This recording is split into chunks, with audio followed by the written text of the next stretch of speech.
आप बिल्कुल सही कह रही हैं। जो जानकारी इस समय हमारे पास आ रही है वो ये है कि सीडीएस को अस्पताल ले जाया गया है।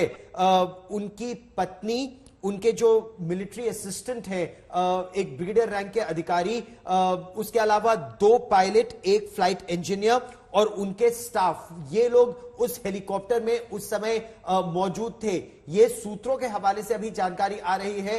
ये ताजा तस्वीरें हमारे दर्शक इस समय देख रहे हैं। ये उसी क्रैश साइट की तस्वीरें हैं और आप इससे अंदाजा लगा सकते हैं कि कितना जबरदस्त था ये हेलीकॉप्टर हादसा। MI-17V5 भारतीय वायुसेना का एक ट्विन इंजन यानी 2 इंजन वाला हेलीकॉप्टर, इसे बेहद सुरक्षित समझा जाता है वो, लेकिन लगता है बहुत तेजी से क्रैश किया। जो जानकारी आ रही है वो ये है कि कोयंबटूर से सुलूर की ये उड़ान थी। इससे पहले स्टाफ ऑफिसर, जो चीफ ऑफ डिफेंस स्टाफ थे, वो ऊटी में जो स्टाफ कॉलेज है, वेलिंगटन में जो स्टाफ कॉलेज है, तीनों सशस्त्र सेनाओं का डिफेंस सर्विसेज स्टाफ कॉलेज, वहां पर एक लेक्चर सीरीज के लिए थे। और जब ये उस समय यह हादसा हुआ है, 4 लोगों के शव अब तक बरामद कर लिए गए हैं, उसकी औपचारिक पुष्टि हो गई है। कुछ लोगों को गंभीर अवस्था में अस्पताल लेकर जाया गया है। ये लेटेस्ट जानकारी इस समय आ रही है। और मेरे साथ हमारे सहयोगी मंजीत नेगी भी मौजूद है।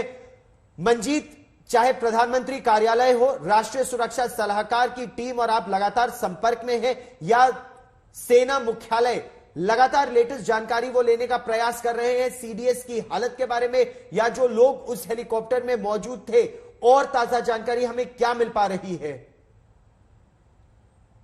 देखिए गौरव, फिलहाल इस बात की पुष्टि सभी लोग कर रहे हैं कि जो हेलीकॉप्टर है Mi-17, जिसमें सीडीएस जनरल बिपिन रावत अपने परिवार, अपनी पत्नी के साथ और अपने स्टाफ के साथ मौजूद थे, वो दुर्घटना का शिकार हुआ है। स्थानीय प्रशासन वहां पर जो राहत और बचाव का काम है वो करने में जुटा हुआ है। 4 लोगों के शव बरामद होने की बात भी की जा रही है, लेकिन अभी सीडीएस को लेकर पुख्ता जानकारी नहीं कोई मिल पा रही है। मुझे लगता है कि थोड़ी देर बाद सभी लोग फिलहाल उनके स्वस्थ होने, उनके सुरक्षित होने की बात की कामना कर रहे हैं। अब थोड़ी देर पहले चाहे एनएसएस डोभाल हैं, वो भी संसद भवन से निकले हैं। उसके अलावा रक्षा मंत्री राजनाथ सिंह भी निकले हैं फिलहाल, लेकिन मीडिया से कोई जानकारी साझा नहीं की जा रही है। वायुसेना ने जरूर थोड़ी देर पहले एक ट्वीट के जरिए जानकारी दी थी कि वायुसेना का Mi-17 हेलीकॉप्टर है, लेकिन बाद में उस ट्वीट को हटा दिया गया। अभी सभी, चाहे यहाँ पर दिल्ली में बैठे प्रधानमंत्री नरेंद्र मोदी हों, एनएसएस डोभाल हों, सेना प्रमुख हों, रक्षा मंत्री हों, सभी लोग इस बात की जानकारी जुटा रहे हैं और सबकी यही कोशिश है कि उसमें जो लोग हैं उनको, जो लोग सुरक्षित हैं उनको कितनी जल्दी वेलिंगटन में जो मेडिकल की सुविधा है वो दी जाए, या फिर अगर आगे लाने, दिल्ली आरआर हॉस्पिटल लाने की जरूरत हो तो उसके लिए किस तरह की तैयारी करनी है। उसके लिए यहाँ से जो मेडिकल एम्बुलेंस होती है C-130 सुपर हरक्यूलिस, उसको भी भेजे जाने की तैयारी की जा रही है।